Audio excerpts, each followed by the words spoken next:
how to cancel Turbo VPN subscription. Now the process of canceling Turbo VPN subscriptions first of all depends upon how you subscribed to them. If you subscribe them using a Google Play, you have to cancel the subscription from Google Play. If you subscribe using from Apple, from iPhone store, then you have to subscribe or unsubscribe from the Apple App Store profile.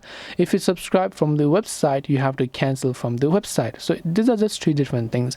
Let's say that you basically subscribe from Google Play. You open the Google Play Store, tap on the profile icon from the top right, go to this option that says payment and subscriptions. Then here you can simply go to the option called subscriptions, and here you'll find the Turbo VPN subscription if it is currently active within a Google Play account, and you'll be able to cancel them from here.